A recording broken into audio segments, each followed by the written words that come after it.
Hello everyone. Today we are going to be discussing this joint defense agreement that has taken place between Saudi Arabia, Pakistan and Turkey. We need to be able to understand why this has happened at this point of time and what are going to be its implications for India. Saudi Arabia, Pakistan and Turkey have signed a defense agreement in Mecca. At first sight, this may look like just another West Asian security arrangement. But look at the three countries involved. Saudi Arabia's financial and energy power, Turkey's military industrial capabilities, and Pakistan's nuclear deterrence. What happens when these three capabilities begin to converge? First, let's get our facts straight. What exactly has happened? 7th August 2026, Saudi Arabia, Turkey and Pakistan have come together for the Mecca Joint Defense Agreement, where the core principle is that attack on one country will be considered an attack on all. It is a collective defense arrangement and also has scope for deeper military cooperation. The question everybody has started asking is this going to be an Islamic NATO? But my response here would be not yet. NATO has Article 5, which talks about command, institutions, interoperability. But Mecca Pact is yet to figure out these emerging mechanisms and is still an evolving pact.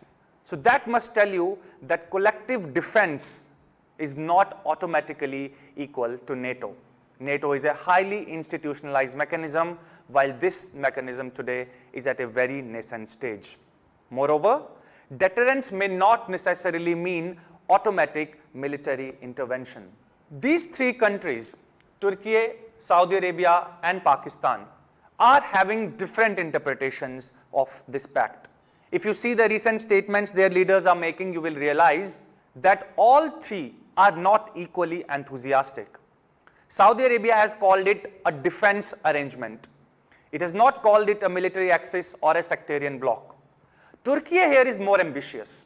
It is saying that we have now set up an institutional mechanism, we have set up some ministerial coordination also, and it has also hinted at possible expansion beyond 3 members. Pakistan is the most enthusiastic about this pact. It has placed greater emphasis on Islamic solidarity and collective defense. So their interpretations differ and they're not talking about the same ideas. But why now? These countries have been close for decades, so much so that Pakistan and Saudi Arabia already have a defense pact amongst them. What has exactly changed?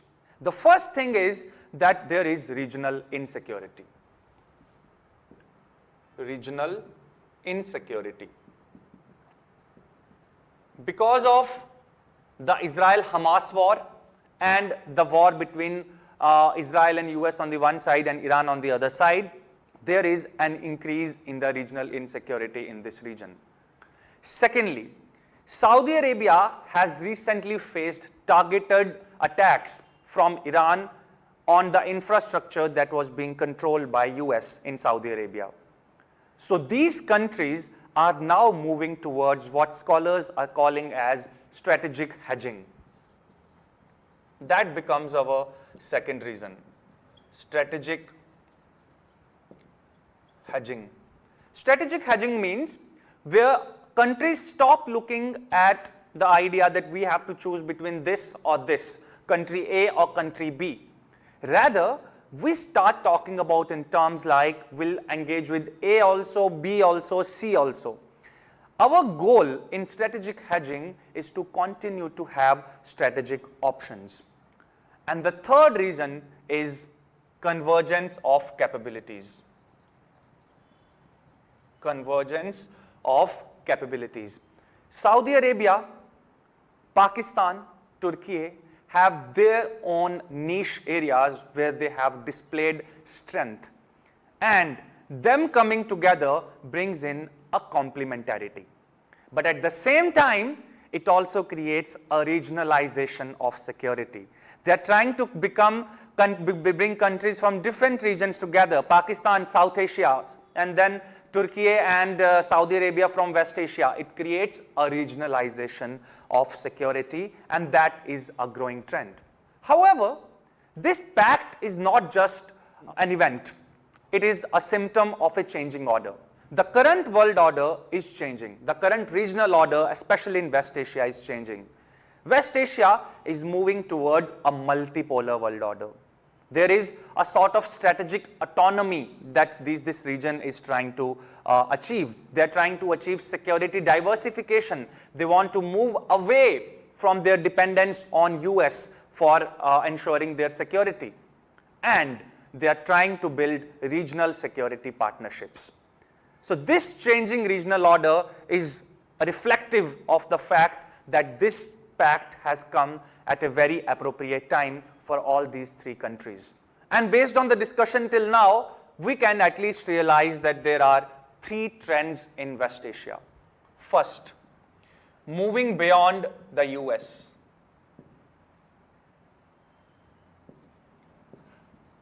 The West Asian countries no longer want to rely only on the US for their security.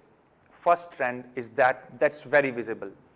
Second trend is that countries are now moving from external guarantees to regional security arrangements, which means shed the West, that is US and other countries, and start embracing your regional partners. Regionalization of security. And third trend that we see is that West Asia and South Asia are getting converged as regions. South Asia being represented in this bloc by Pakistan, and West Asia being represented by Turkey and Saudi Arabia. So these three trends are very clear in our engagement in this pact that these countries have signed. But why exactly these three countries? Why these three countries only have come together from West Asia and South Asia? I call this the three states, three gains model. Saudi Arabia has resources, it has energy, it has Gulf influence. Pakistan has military, Pakistan has nuclear deterrence, Pakistan has strategic location. So Saudi Arabia has finance plus economy. Pakistan has nuclear deterrence and military.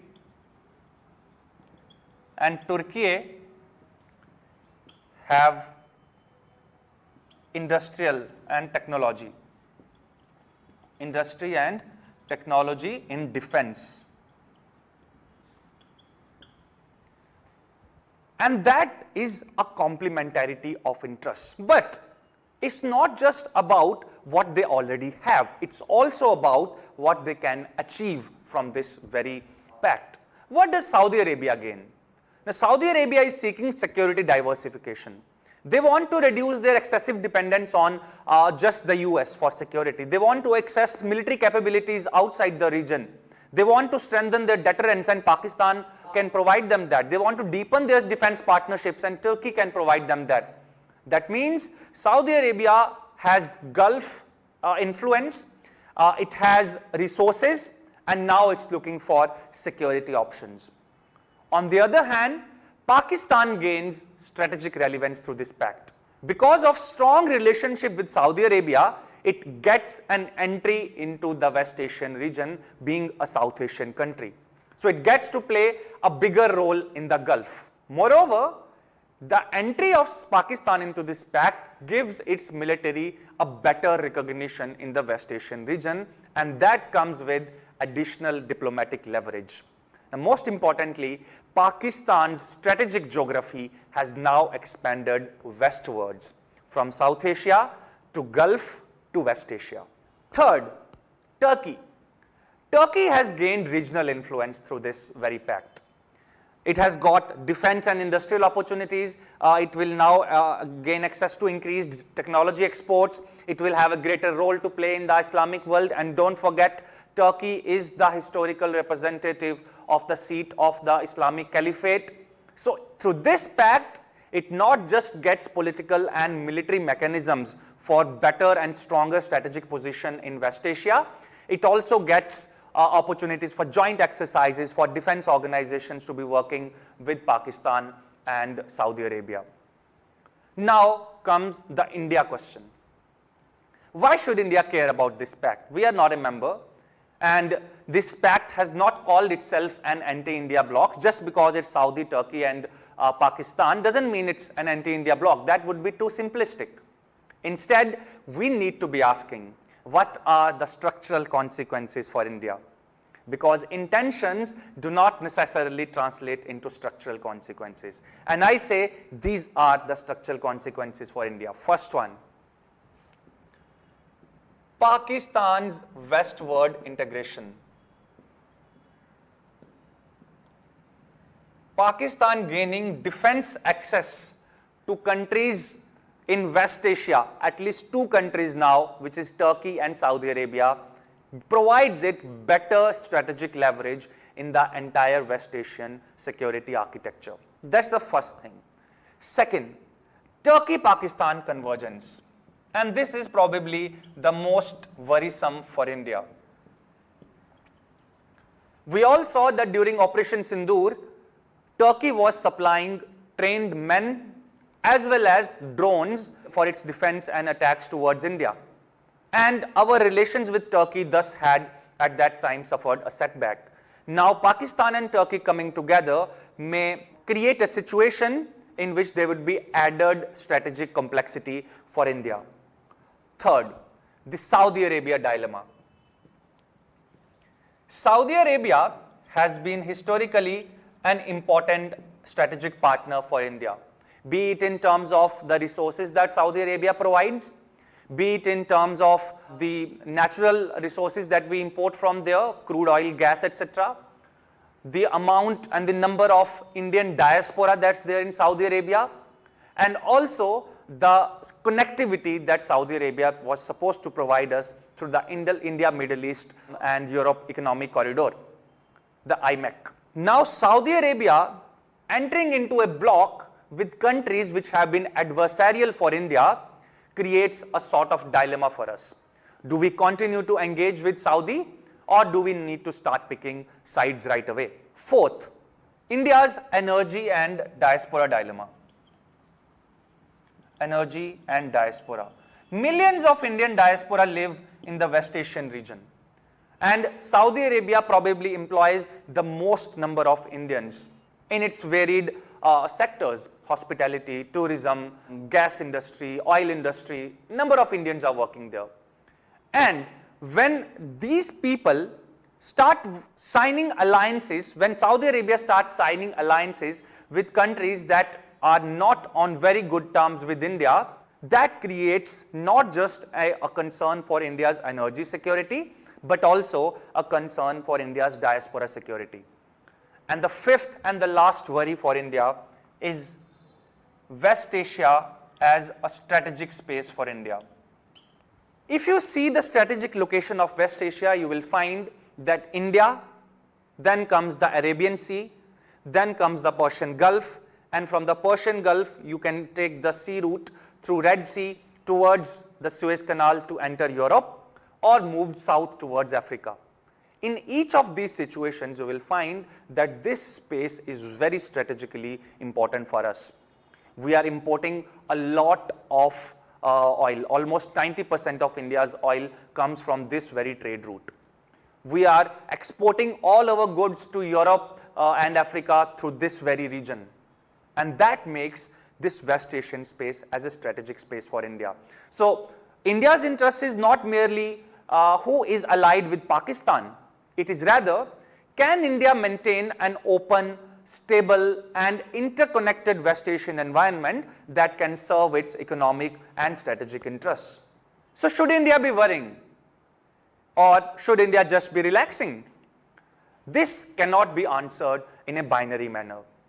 We have to avoid the two extremes. We cannot say that it's an entirely anti-India alliance. And neither can we say that it's not relevant for India at all. We have to take a balanced position. It's not necessarily anti-India, but definitely relevant to India, because structures can change even when intentions do not. So there are three realities for India. First, collective defense doesn't mean that automatically there is going to be some intervention into India.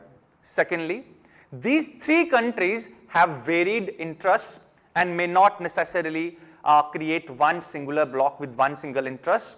And thirdly, the pact may also have stabilizing effect on the West Asian region, because deterrence plus coordination, it may create potentially greater regional stability. So this pact offers risk, but there is also a space for opportunity to coexist with it. So what should be India's response in this case? International relations is not necessarily about is this good or bad. The question rather is, what should India do? We should not be focusing on containment. We should not be overreacting. We should not be ignoring. We should rather be engaging, diversifying, and hedging. That's exactly where India's response matters. First, we have to deepen Saudi engagement. We cannot let go of Saudi Arabia as an important strategic partner in West Asia just because it has signed an adversarial alliance with Pakistan and Turkey. Second, multi-alignment. We can no longer rely only on one partner in West Asia. We have to diversify our engagements. We have to engage with the UAE. We have to engage with Israel. We have to engage with Turkey also. And we continue to engage with US, who is having a greater and greater role to play in West Asia with every passing day. So we do not allow the Saudi-Pakistan relationship, or for that matter, Turkey-Pakistan relationship, to determine India's other relationships. We have to continue to build upon issue-based partnerships and pursue strategic autonomy for India. Third, we have to avoid binary camps. Just because Pakistan, Saudi Arabia, Turkey enter into one alliance, we don't have to push ourselves into another alliance just because we want to respond. This strategic autonomy has to go with multi-alignment and issue-based partnerships, and India should not respond by a new regional engagement or a new regional alignment. Fourth, hard power. We have to strengthen our hard power in the West Asian region and Arabian Sea. Increased maritime security perspective has to be taken. This Arabian Sea, Hormuz, Red Sea, Suez is our near neighborhood. And this neighborhood region, we have to ensure energy security, we have to ensure sea lane security, Indian Ocean capabilities, geoeconomics, trade, investment, connectivity, and most importantly, a very recent development, the Mecca Corridor. So strategic interests are going to require strategic capabilities. And fifth one, Turkey. Our relations with Turkey had taken a beating since Operation Sindoor. And I say we now need to engage with Turkey pragmatically. India can continue to have serious disagreements with Ankara while maintaining diplomatic engagement. So the principle should be that strategic engagement or strategic competition does not require diplomatic isolation. So we should not try to diplomatically isolate Turkey in this case. So what's the takeaway from this entire issue? Is it an Islamic NATO already? Not yet. Is it an anti-India alliance? That would be too simplistic to say. Is it important for India? Yes, absolutely. This pact of collective defense may create situations for India in the time to come if this is operationalized, especially on the lines of NATO. So I say the core takeaways would be at 4 levels. First, we have to take the pact itself. We say it's a collective defense arrangement involving 3 countries. Second level is the regional level, where there is increasing regional instability and an engagement between West Asia and South Asia as regions. Third, the strategic concept. This is an example of strategic hedging. States are trying to seek multiple security options providers rather than relying exclusively on any one provider. And at level 4, India must try to protect its interests through multi-alignment, strategic autonomy, Gulf engagement, maritime capability, and pragmatic diplomacy. And if India provides or India starts with a policy which covers all these dimensions, this kind of defense pact would not be too big of a harm for India, would not be too big of a challenge for India. The time will tell how India deals with this entire issue and how our policy is able to tackle this issue for India's benefit. Thank you so much for watching. I'll see you in your next video.